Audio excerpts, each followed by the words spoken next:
dan bahagia, tergerak, bergerak, dan menggerakkan. Baik Bapak Ibu, perkenalkan nama saya Miss Rina Waruhu, calon guru penggerak Angkatan 11 di SMA Negeri 2 Madehe Utara, Kabupaten Nias Barat, Provinsi Sumatera Utara. Baik Bapak Ibu, saya akan melaksanakan kegiatan aksi nyata di SMA Negeri 2 Madehe Utara bersama dengan Bapak Ibu Guru dengan disiplin positif yang ada di sekolah. Dan selanjutnya nanti saya akan melaksanakan kegiatan aksi nyata di kelas, yaitu tentang keyakinan kelas atau kesepakatan di kelas 10 yang kebetulan saya menjadi wali kelasnya. Nah, Bapak Ibu, saya akan berusaha dan tetap semangat dalam mengikuti pendidikan calon guru penggerak ini karena membawa perubahan yang besar bagi diri saya, menambah wawasan, menambah pengetahuan, dan menjadi pendidikan pembelajaran yang berpihak pada murid dan menjadi kepemimpinan pembelajaran di sekolah yang baik. Baik, terima kasih. Salam dan bahagia. Mulai kegiatan kita yaitu pelatihan disiplin positif di sekolah kita SMA Negeri 2 Madehe Utara tanggal Kamis 15 Agustus 2024. Sebelumnya yang saya hormati Bapak Kepala Sekolah, Bapak Wakil Kepala Sekolah, dan seluruh Bapak Ibu Guru beserta staf pegawai yang sudah hadir pada saat ini. Terimalah salam saya dalam bahasa daerah Nias, Yahomu. Baik Bapak Ibu, kita mulai saja. Yang menjadi tujuan pelatihan kita pada saat ini, yang pertama adalah peserta mampu menjelaskan makna disiplin positif dan nilai-nilai kebajikan universal. Yang kedua, peserta mampu menjelaskan dan menganalisis motivasi intrinsik, hukuman, penghargaan, restitusi, kebutuhan dasar manusia, dan 5 posisi kontrol guru. Selanjutnya, peserta mampu menerapkan keyakinan kelas dan segitiga restitusi. Sebelumnya, mari kita saksikan video berikut.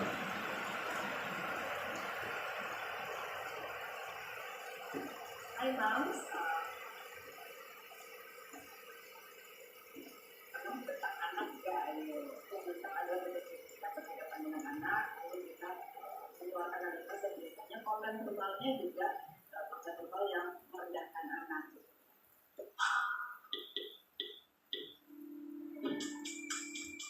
Untuk kedepannya ya, dia jadi lebih tertekan, mungkin juga ada faktor yang bikin dia besarnya pengaruhnya ke inner child juga, ke emosional sih. Soalnya anaknya bisa jadi gak percaya diri, terus takut ngapa-ngapain, mereka gak bisa mengekspresikan diri sendiri. Jadi satu hal yang mendasar adalah pembentak itu tidak ada gunanya kalau saya bilang. Karena satu, anak tidak paham maksud dari membentak itu apa. Yang anak rasakan adalah sakitnya. Dia malah terpancing emosinya, malah jadi takut marah, malah jadi tantrum. Jadi sebisa mungkin ya hindari membentak karena memang tidak ada manfaatnya dan juga akan melelahkan buat mama sendiri karena ketika membentak kan energi kita lebih besar keluarnya. Dan di satu sisi lain juga membentak ini juga merusak hubungan antara orang tua dan anak. Anak timbul takut gitu ya, rasa takut, rasa cemas ketika berkaitan dengan kita gitu ya. Jadi hubungannya kurang hangat lagi, kurang dekat lagi dengan anak. Dan ketika dia takut, dia akan menutup dirinya sehingga apa yang kita maksudkan dengan mengungkapkan ini tidak akan sampai. Jadi harapan kita anak untuk mengubah perilakunya juga tidak akan sampai karena anak sudah menutup diri karena rasa takutnya tadi gitu. Dan ini juga menimbulkan kecemasan pada anak sehingga anak mungkin jadi takut mencoba sesuatu gitu ya. Kalau ada apa-apa dia juga jadinya takut bilang gitu kepada orang tua. Nah, bagaimana caranya mengungkapkan rasa marah kita atau kesal kita pada anak? Ya, moms perlu melatih diri untuk mengungkapkannya dengan nada yang tidak perlu membentak gitu ya. Jadi cukup ucapan misalnya bunda marah gitu ya, bunda tidak suka. Seperti itu anak juga mudah lebih mengerti daripada dibentak. anak ya, Moms.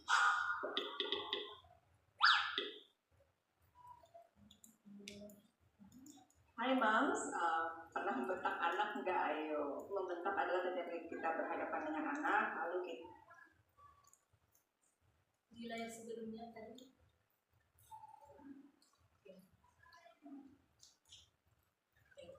Nah, baik Bapak Ibu, apa yang kita dapat dari video tadi? Nah, jadi kita sudah paham, kita sudah simak secara bersama-sama bahwa di sini mengajarkan kita bahwa tidak boleh membentak anak. Nah, ada efeknya membentak anak.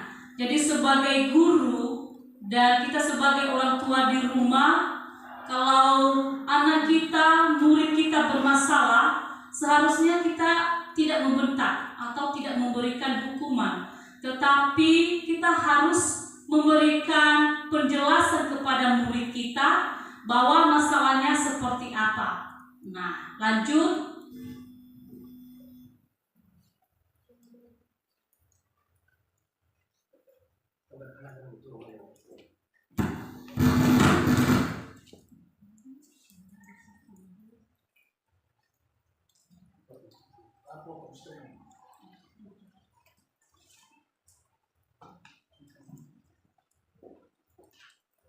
Nah,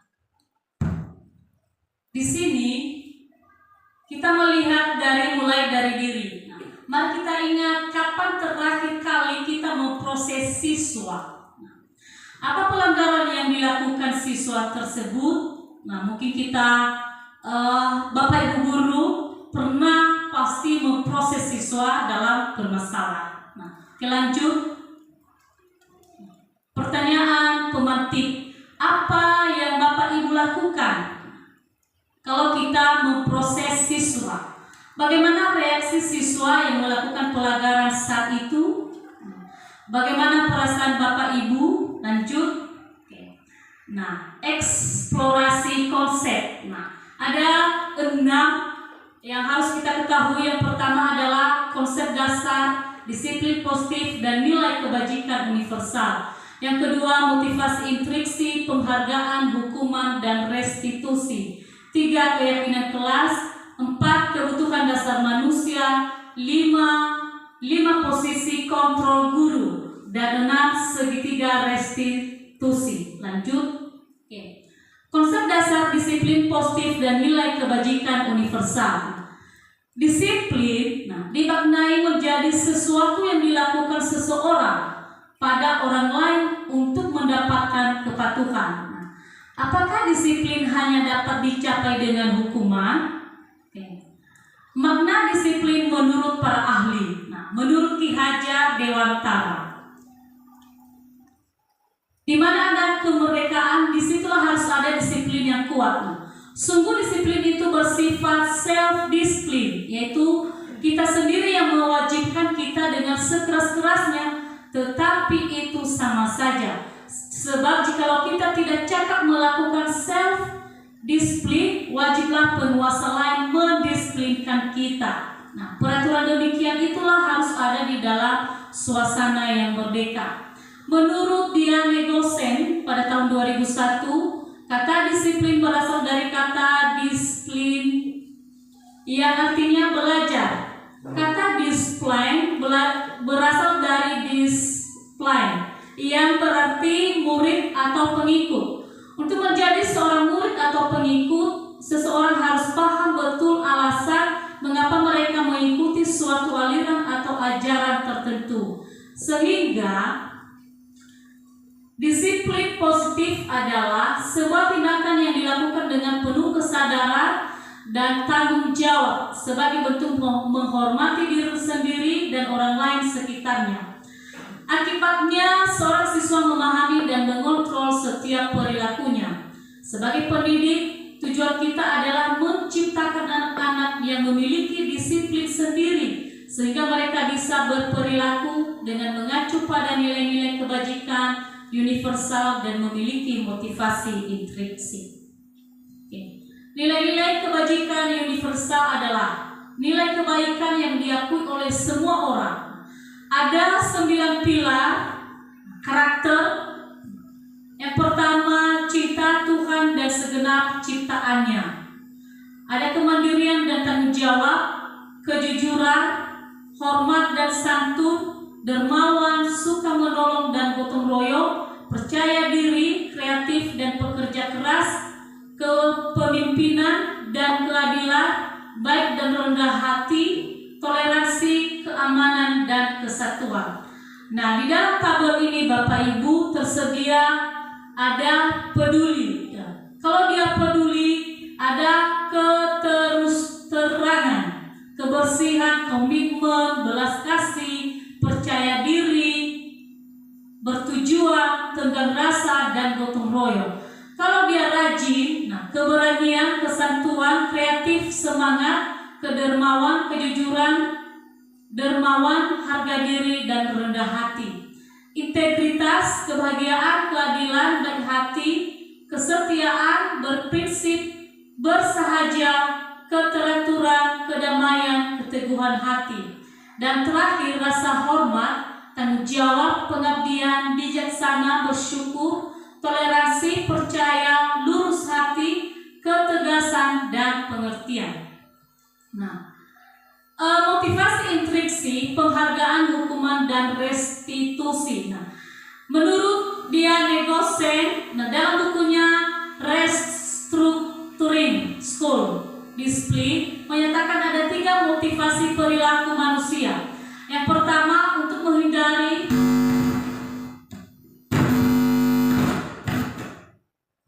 ketidaknyamanan atau hukuman. Kedua, untuk mendapatkan imbalan atau penghargaan dari orang lain. Ketiga, untuk menjadi orang yang mereka inginkan dan menghargai diri sendiri dengan nilai-nilai yang mereka percaya. Selanjutnya, penghargaan dan hukuman. Nah, menurut Alfieco mengemukakan baik penghargaan dan hukuman adalah cara-cara mengontrol perilaku seseorang yang menghancurkan potensi untuk pembelajaran yang sesungguhnya. Restitusi adalah proses menciptakan kondisi bagi murid untuk memperbaiki kesalahan mereka sehingga mereka bisa kembali pada kelompok mereka dengan karakter yang lebih kuat. Jadi Bapak Ibu, menurut Gossen ini yang perlu kita tiru, bahwa pemberian hukuman dan penghargaan kepada siswa tidak tepat, tetapi yang tepatnya adalah dengan tindakan restitusi tadi.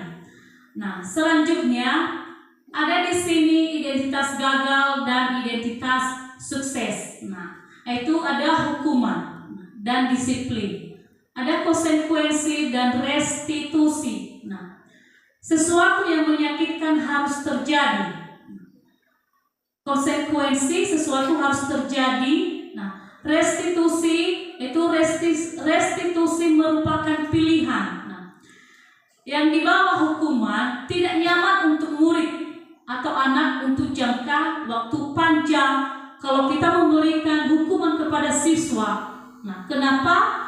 Karena itu dapat mempengaruhi karakter dan motivasi siswa dalam belajar di sekolah. Kalau Bapak Ibu guru hanya memberikan hukuman terus, artinya tidak pernah mencari solusi bagaimana siswa itu dapat terselesaikan masalahnya, bukan memberi hukuman. Artinya solusi dari masalah siswa itu bukan memberi hukuman Bapak Ibu, tetapi tugas kita bagaimana cara membantu siswa itu supaya masalahnya dapat terselesaikan. Nah, begitu. Oke. Di konsekuensi, ya, tidak nyaman untuk murid, anak untuk jangka waktu pendek, menguatkan untuk murid untuk dalam jangka waktu panjang. Kalau dia restitusi, nah artinya tindakan restitusi ini adalah memberikan penguatan kepada siswa, bukan malah kita Bapak Ibu guru memberikan hukuman, tetapi yang baik adalah memberikan penguatan, tindakan restitusi. Nah, kalau dia hukuman, yang ketiga korban mendapatkan keadilan. Nah, kalau dia konsekuensi, korban bisa diabaikan. Nah, Tapi kalau dia restitusi, korban mendapatkan ganti. Lanjut di bawahnya, hukuman murid atau anak akan tersakiti. Nah, konsekuensi murid atau anak dibuat nyaman. Nah, tapi kalau di restitusi, murid atau anak mendapatkan penguatan. Nah, kalau kita memberikan hukuman dan konsekuensi kepada anak tidak tepat, tetapi yang tepatnya adalah tindakan restitusi, yaitu supaya anak mendapatkan penguatan. Nah, bukan malah anak karakternya hancur dari tindakan kita memberikan hukuman, membentak anak, tapi maunya kita memberikan penguatan kepada anak supaya dia kembali pada posisinya yang baik, yang semula. Oke, lanjut. Seterusnya, identitas gagal. Identitas sukses. Ada hukuman. Murid atau anak membenci peraturan. Konsekuensi murid, anak menghormati peraturan. Kalau dia bentuk tindakan restitusi, murid dan anak menghormati dirinya dan orang lain. Nah, yang paling bagus di sini Bapak Ibu mengenai disiplin. Kalau dia identitas sukses dalam bentuk disiplin dan restitusi, nah, murid dan anak menghormati dirinya dan orang lain. Tapi kalau kita memberikan hukuman, bukan lagi menghormati dirinya dan orang lain, tetapi membenci peraturan. Kalau yang kita terus setiap hari ada siswa bermasalah, kita langsung memberikan hukuman. Nah, jadi anak itu tertanam di hatinya, dia akan membenci peraturan. Kalau kita juga memberi konsekuensi, murid atau anak menghormati peraturan. Nah, begitu Bapak Ibu. Dan ada dia bentuk negatif, netral, dan positif. Nah, dari sisi hukuman, nah, awas kalau dilakukan lagi ya, nanti awas kamu. Nah, kadang kita memberikan kalimat-kalimat hukuman seperti itu kepada siswa. Kalau dia bentuk konsekuensi, lakukan apa yang saya katakan. Nah, kalau dia bentuk restitusi, apakah hal ini yang sesungguhnya ingin kamu lakukan? Nah, jadi tindakan restitusi ini yang benar Bapak Ibu. Kita memberikan pertanyaan supaya siswa itu sadar. Nah, seperti pertanyaan seperti ini, apakah hal ini yang sesungguhnya yang ingin kamu lakukan? Nah, misalnya di sekolah, apakah tujuanmu di sekolah seperti ini yang kamu lakukan? Jadi tindakan kita itu bagaimana kita membuat siswa itu sadar tentang tujuannya yang sebenarnya. Bukan malah awas kalau dilakukan lagi ya, nanti awas kamu. Berarti kita memberikan ancaman kepada siswa. Nah, sebaiknya jangan kita memberikan kalimat-kalimat itu ketika kita memproses siswa. Tetapi apa yang kita lakukan adalah membuat siswa itu sadar atas kelakuan yang dia lakukan. Oke, lanjut. Selanjutnya lagi Bapak Ibu, identitas gagal dan identitas sukses. Kalau dia bentuk hukuman, nah, murid atau anak belajar menyembunyikan kesalahan. Konsekuensi murid atau anak belajar taat pada peraturan.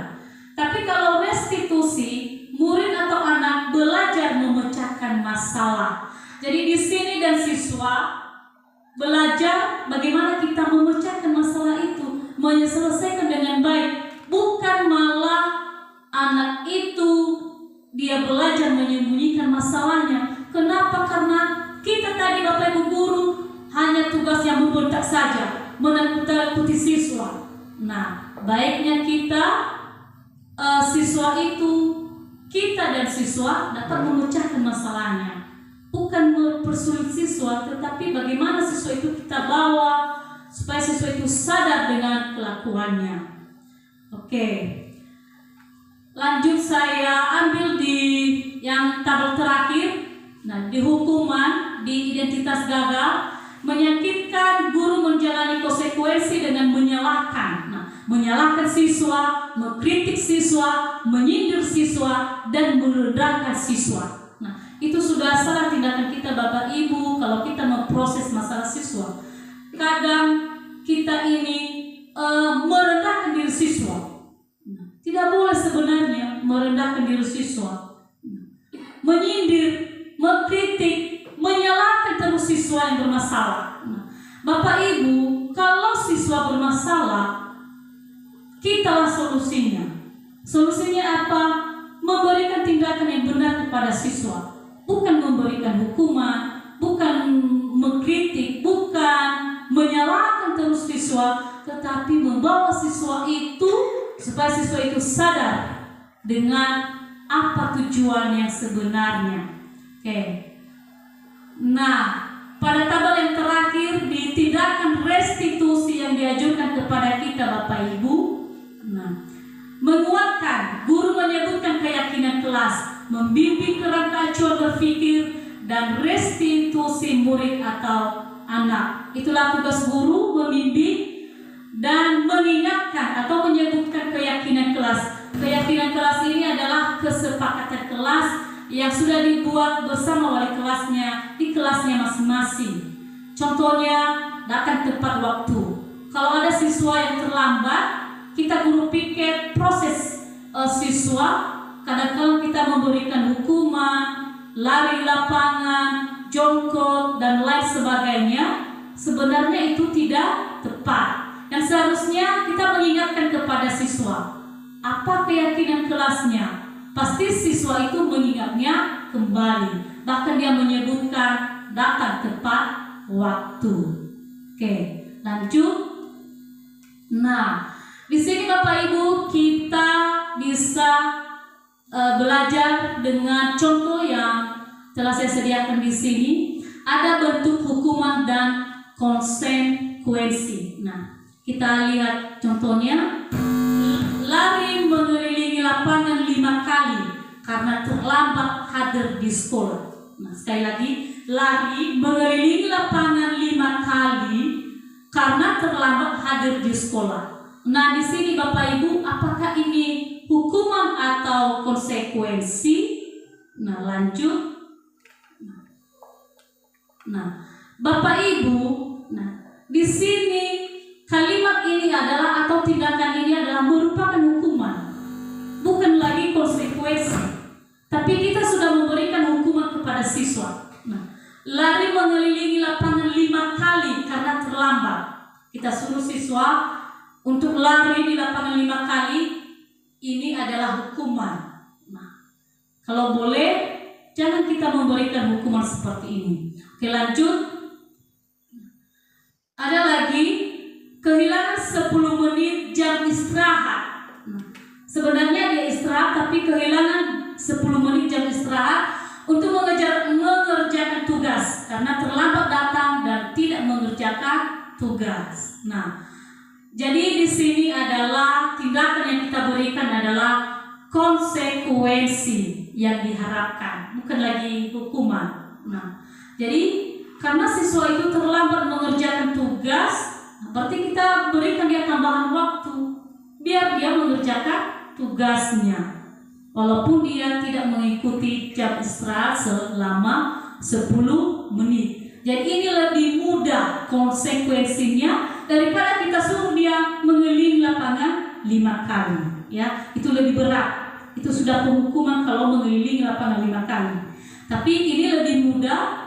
Nah, kalau kita memberikan tambahan waktu untuk 10 menit biar dia mengerjakan. Nah, itu bukan hukuman Bapak Ibu. Oke, lanjut.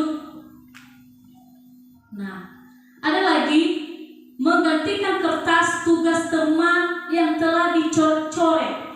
Apakah hukuman atau konsekuensi? Ada siswa telah mencoret buku temannya.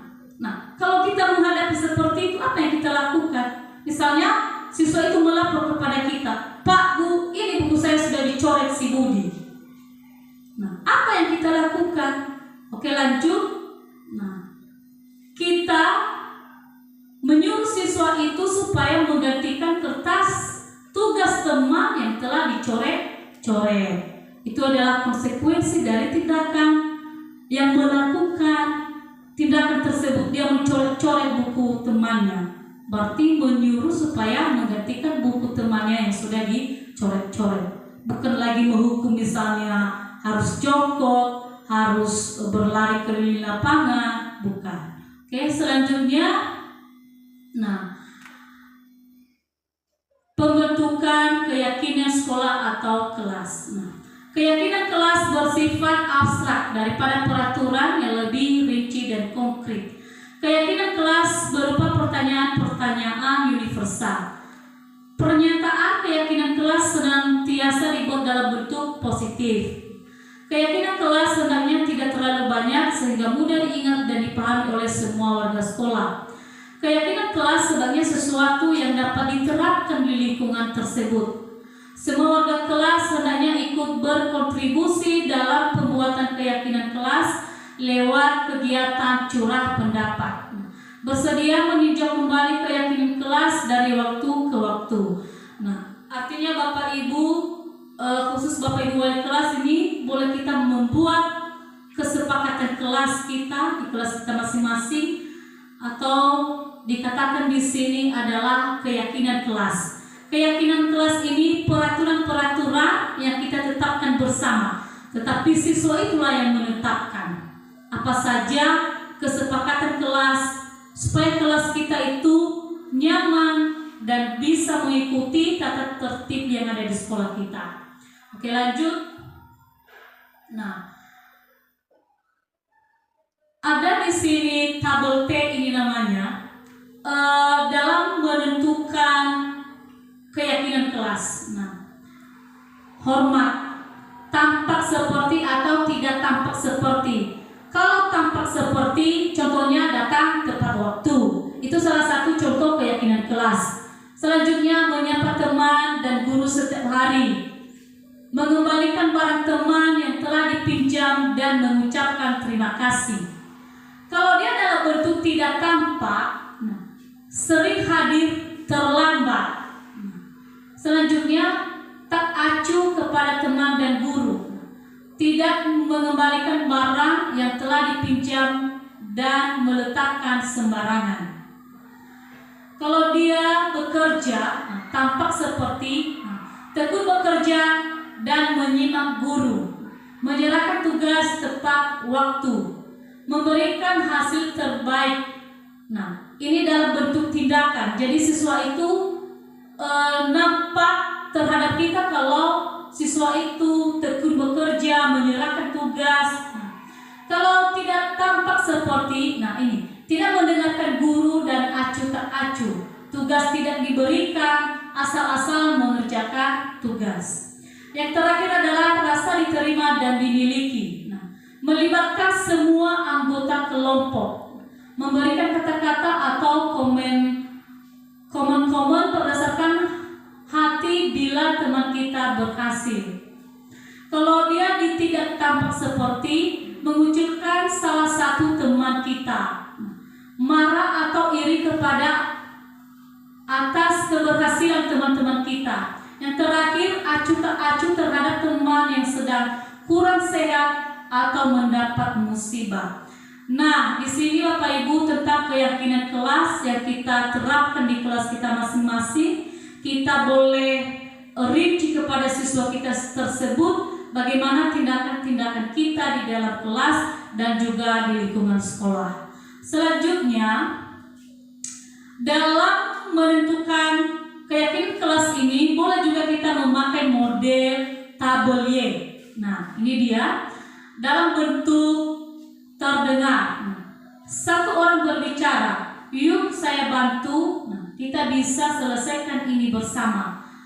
Terima, tolong ya, permisi, boleh saya pinjam, nanti akan segera saya kembalikan. Jadi kalimat ini Bapak Ibu kita terapkan di kelas kita kepada siswa kita, karena ini menuju kalimat-kalimat yang sopan dan ramah. Nah, yang terlihat, berempati terhadap perasaan orang lain, memegang barang milik orang lain hanya dengan izinnya. Nah, mendengarkan dengan seksama, dan senantiasa berbuat baik dan berbagi. Kalau dia berperilaku tersenyum ramah, memberikan salam hormat, berjabat tangan, meletakkan tangan di dada, dan memberikan ruang bekerja, postur tubuh yang tenang. Nah, artinya Bapak Ibu, inilah tindakan-tindakan siswa yang kita harapkan di kelas kita masing-masing dan tindakan siswa secara keseluruhan. Selanjutnya, contoh keyakinan kelas. Nah, di sini contoh keyakinan kelas 1. Nah, ini kelas 1 SD ya. Setiap anggota kelas perlu belajar. Nah, itu kesepakatan kelas mereka. Setiap anggota kelas perlu senang. Nah, berarti kalau tidak ada yang tidak senang, nah, perlu mereka memecahkan secara bersama-sama. Setiap anggota kelas perlu melakukan tugas. Nah, setiap anggota kelas perlu saling menghargai. Setiap anggota kelas perlu merasa aman. Jadi satu kelas itu mereka harus aman dan nyaman.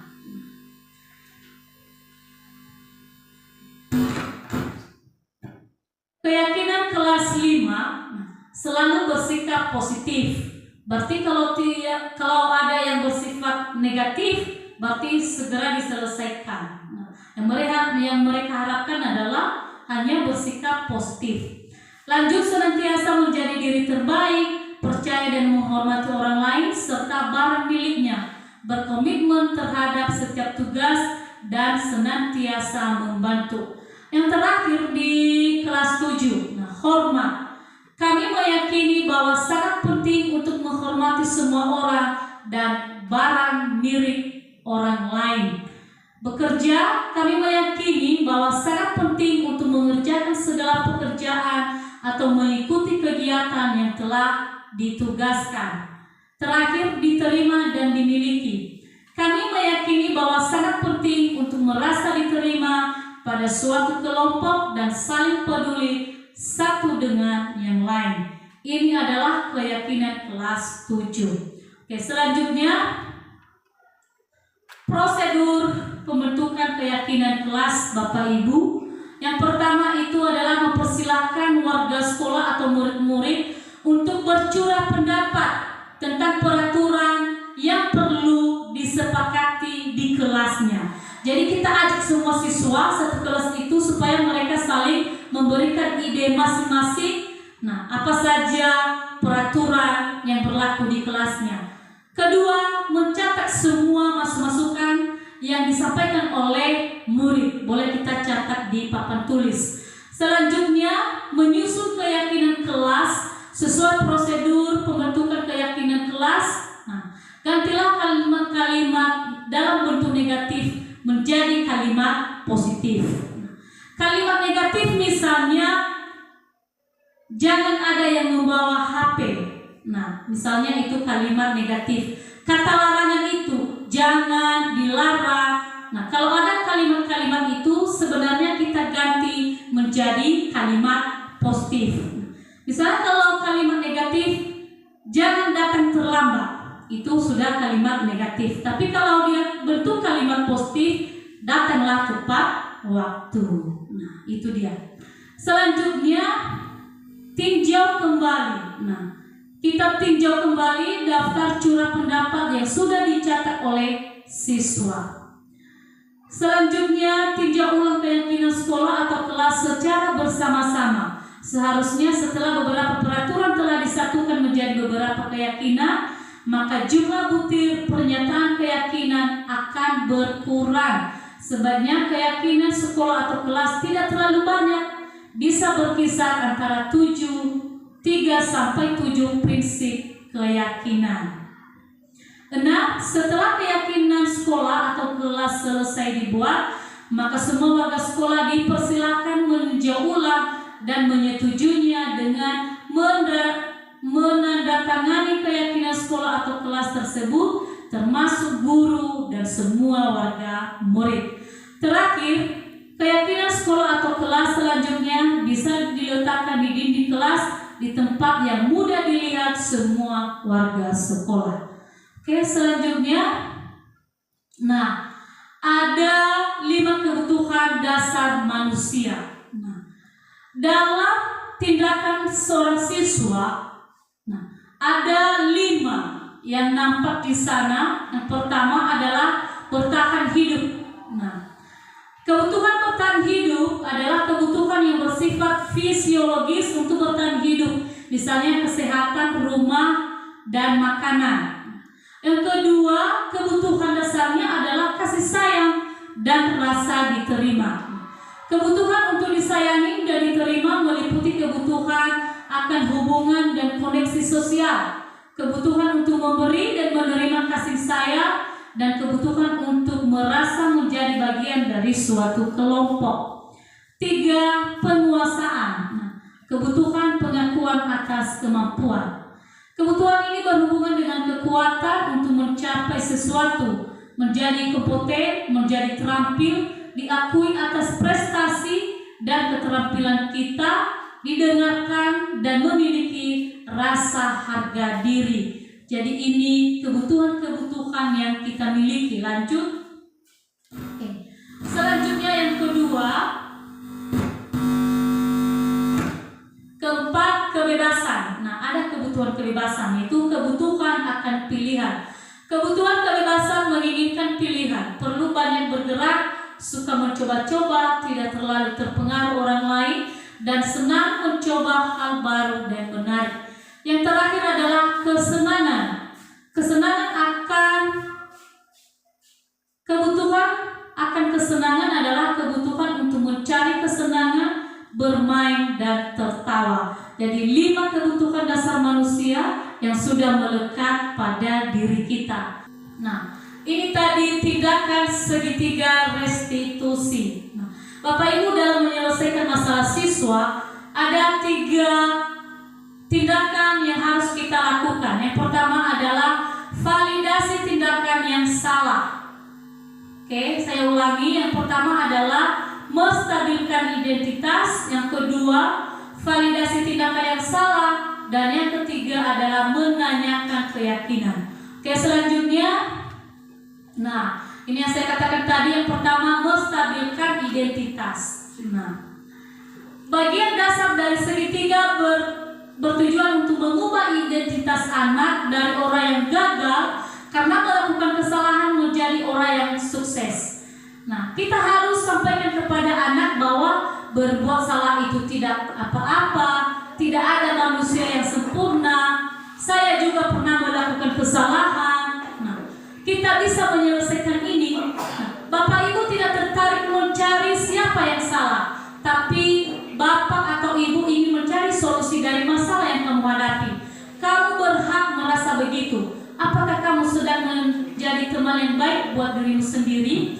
Artinya Bapak Ibu, kalau ada siswa yang bermasalah, kita harus dulu mencari tahu mengapa siswa itu melakukan hal demikian.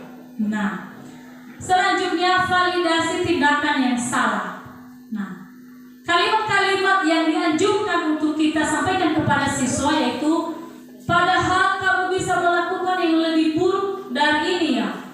Kamu pasti punya alasan mengapa kamu melakukan itu.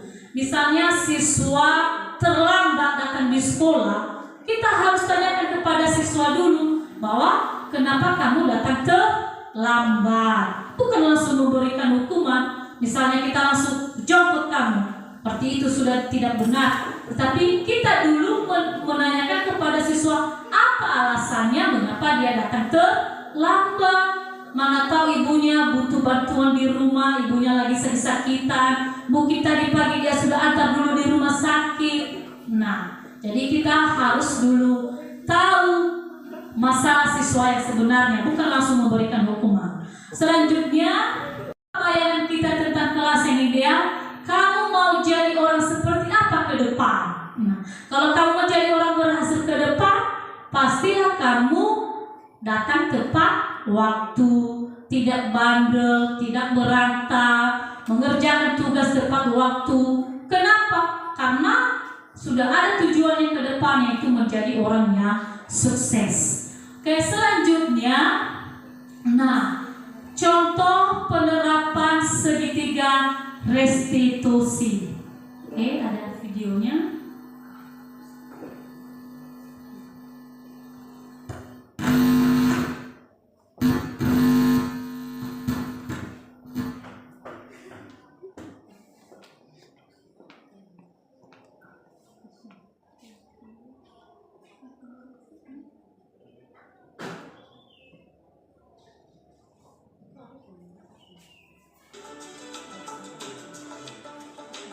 Jadi Bapak Ibu, mari kita saksikan videonya secara bersama-sama.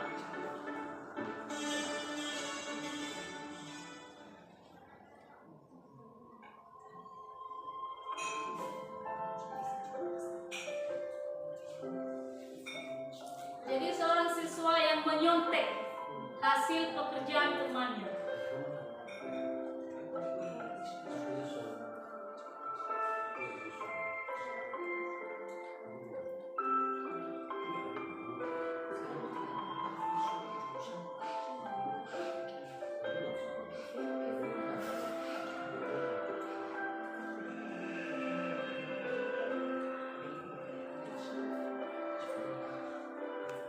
Selamat siang, Luna.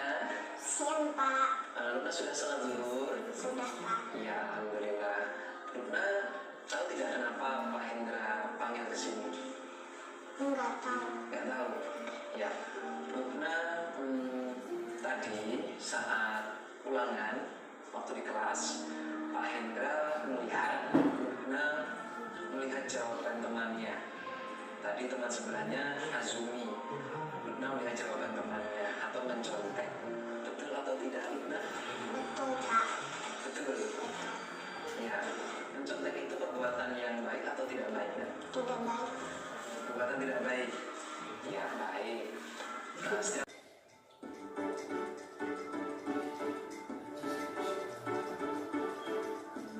Kita lihat kasus nomor 2 ya Bapak Ibu.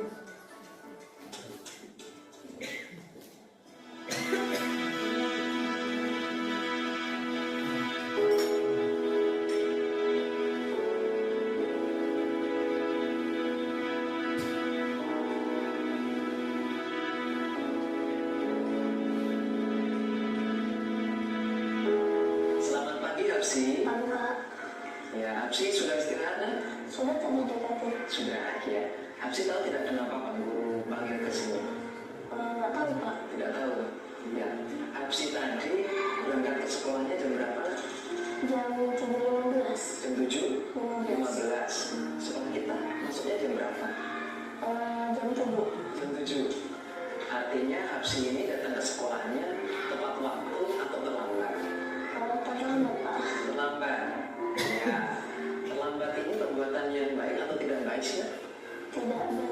Tidak baik ya, perbuatan yang salah terlambat itu ya. Baik, setiap manusia Hapsi pasti pernah berbuat kesalahan. Termasuk Pak Hendra. Pak Hendra juga pernah terlambat saat menghadiri sebuah acara. Tapi di sini Pak Hendra bukan mau mencari siapa yang salah, tapi Pak Hendra mau membantu Hapsi untuk mencari solusi terhadap masalah keterlambatan Hapsi datang ke sekolah. Hapsi pasti punya alasan kenapa terlambat datang ke sekolah. Coba cerita sama Pak Hendra. Karena tidurnya kemalaman. Tidurnya kemalaman. Jam berapa tidurnya? Nak? Jam 9. Jam 9. Itu belajar atau ngapain? Nonton TV sama main handphone. Nonton TV sama main handphone. Akhirnya karena tidurnya kemalaman, bangunnya kesiangan. Betul. Baik, Hapsi masih ingat dengan kesepakatan kelas atau keyakinan kelas yang sudah kita buat pada pertemuan lalu? Ya, Masih ingat? Apa itu? Nak? disiplin dan tepat waktu. Disiplin dan tepat waktu. Hapsi yakin kalau disiplin dan tepat waktu itu penting untuk kita? Hapsi yakin nilai itu? Yakin. Baik. Sekarang apa yang harus Hapsi lakukan supaya Hapsi itu datang ke sekolahnya tidak terlambat, bisa tepat waktu dan disiplin?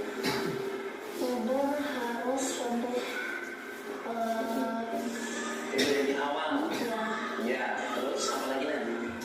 terus memasang alarm Masa alarm. Oke. Tidur lebih awalnya jam berapa? jam 8. Jam 8. Kalau sebelumnya jam 9, sekarang jam 8.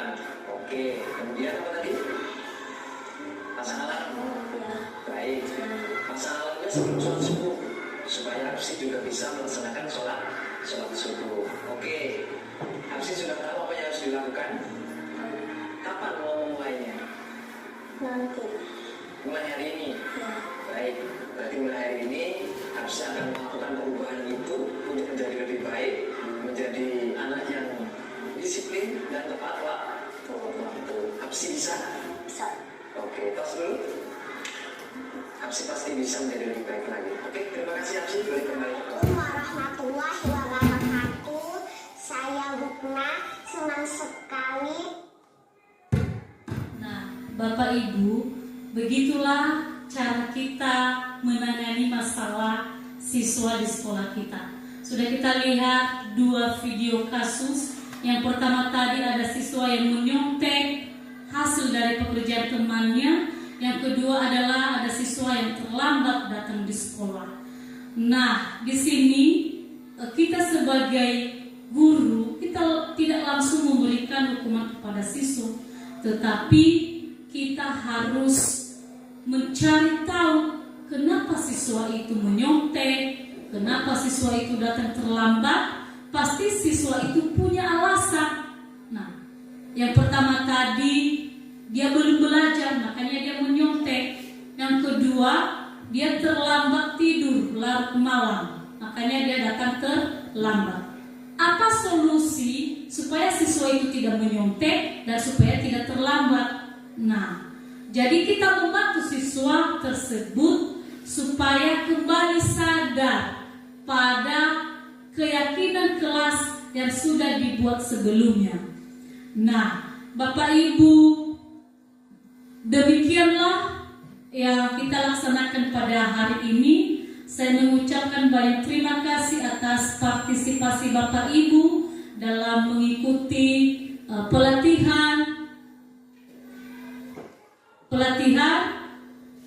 disiplin sekolah yang kita terapkan di sekolah kita.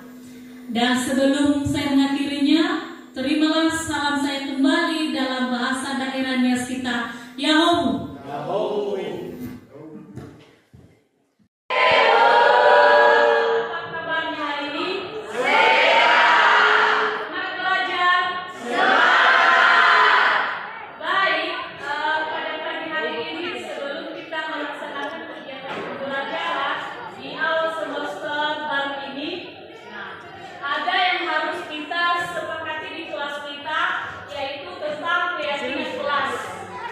Keyakinan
Nah, baik, silakan tulis namamu dulu di awal kertasnya, lalu tulis nanti di bawahnya kesepakatan kelas apa yang kita terapkan di sekolah kita, seperti yang Ibu sampaikan tadi contoh-contohnya.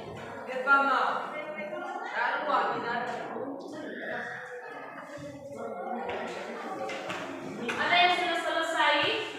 Ibu Dirman ketua, sini dulu. Kamu letakkan di atas.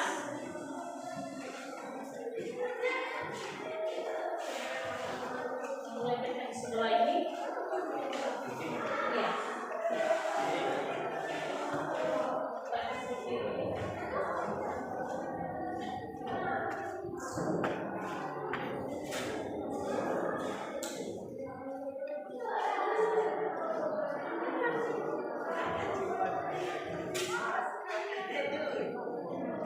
Ada lagi yang sudah selesai? Oke, sini.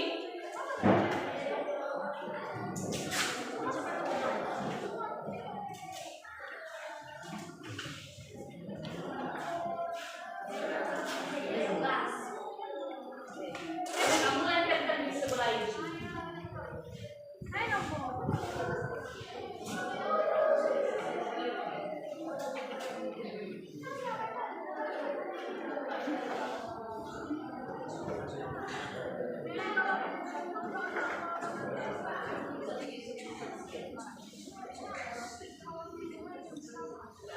Satu lagi di sini.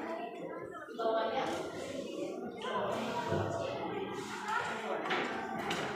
Oke, sudah selesai? Sudah. Oke.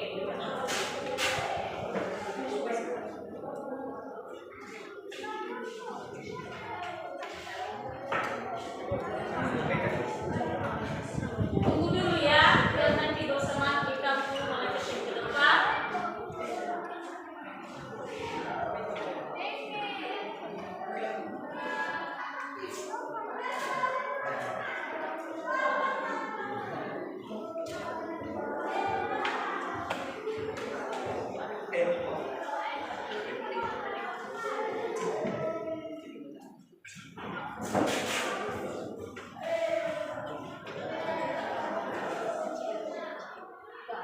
Yanti. Mulai di ya, tinggal.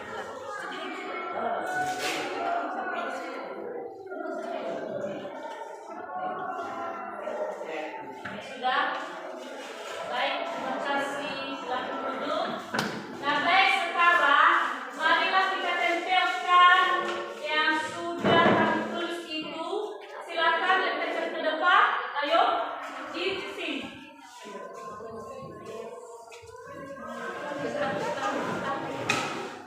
Ada semua.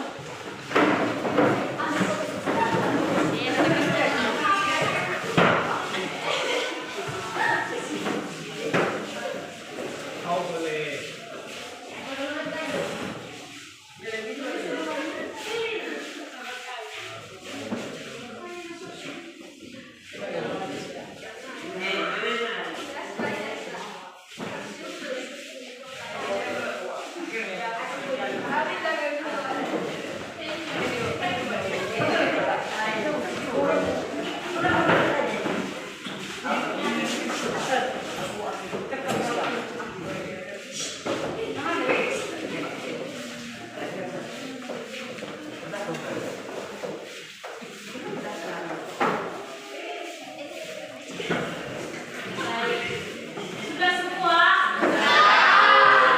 Ya, dibacakan dan dengarkan. Kita mau melihat apa saja kesepakatan yang kamu tulis di sini. Ada Jessi mengerjakan tugas tepat waktu. Oke. Ada Juirma, siswa harus datang dengan tepat waktu. Oke. Ada Putri Angel Waru, lembu, menghormati semua guru dan menghargai teman. Indah Gawaru, menghormati dan menghargai guru. Ada Julfan Jai, datang ke sekolah tepat waktu, mengikuti aturan sekolah. Ada Rudolf berkat suku Halawa, saling menghargai teman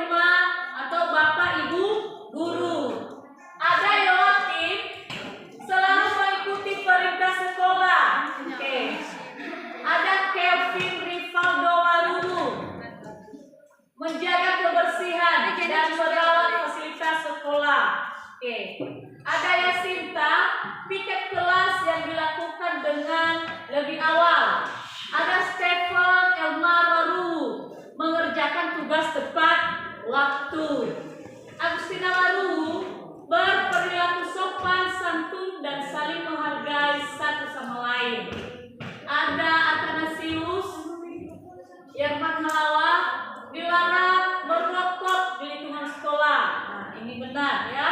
Ada Aldi Halawa, menjaga kebersihan sekolah. Resta Pujajai, wajib memakai seragam sekolah sesuai peraturan di sekolah. Oke, benar. Abianus Halawa, jangan membawa HP di sekolah. Jadi Putri Waru aktif mengikuti pembelajaran dengan semangat. Wida Asma, siswa harus hadir tepat waktu. Oke. Jetrisna, tiket kelas datang lebih awal. Oke. Erni Lambu, berperilaku sopan santun dan saling menghargai. Oke. Ratna, wajib memakai seragam sekolah sesuai peraturan sekolah. Oke. Jancolis Lembu, dilarang membawa handphone di sekolah. Marcelinus, menaati peraturan sekolah. Asrat Baru, rajin belajar dan mengerjakan tugas tepat waktu. Teacher, dilarang jam les kalau lonceng belum dibayar. Nah, Farel Kristen Baru, tidak boleh cabut les. Nah, terima kasih semua yang sudah kamu sampaikan di sini benar, dan kita akan menaati peraturan yang kita sudah buat. Nah, di sini secara acak tadi kamu sudah menyampaikan ide kamu. Sekarang kita susun dengan benar. Apa-apa saja yang mau kita tetapkan menjadi kesepakatan kelas kita. Oke. Mana sekretaris kelas kita? Oh, sini ke depan dulu. Nah, ada tadi siswa harus datang dengan tepat waktu. Nah, kamu ambil ini dulu. Oke. Tempel di sebelah. Siswa harus datang tepat waktu. Itu yang pertama. Oke, yang kedua ambil ini dari Ratna.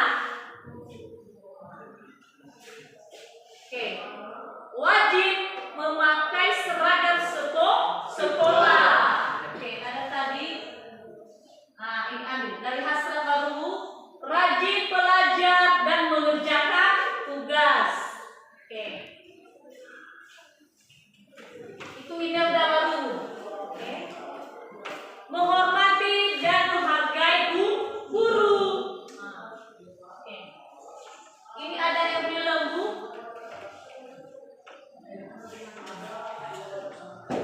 Berperilaku sopan santun dan saling menghargai. Oke. Apa lagi? Ini habis ini. Jetrisna, piket datang lebih awal. Oke. Ada Athanasius Yarman, dilarang merokok di lingkungan sekolah. Ada lagi. Nah, ada Kelvin Rivaldo Waru, menjaga kebersihan sekolah dan menjaga fasilitas sekolah. Oke. Ada lagi. Habis ya. Nah, ini satu lagi. Jelly Putri Waru, aktif mengikuti pembelajaran di sekolah. Oke. Nah, Abianus, jangan membawa HP di sekolah kalau belum diizinkan oleh Bapak Ibu guru. Oke. Masih ada yang baru di sini? Oke, kasih. Dari siapa itu? Dari Feature Kalawa, dilarang cabut les ya sebelum pulang. Sudah semua? Oke, silakan duduk. Terima kasih. Nah, 1, 2, 3, 4, 5, 6, 7, 8, 9, 10, 11. Ada 11 yang merupakan hasil kesepakatan kelas kita.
Selamat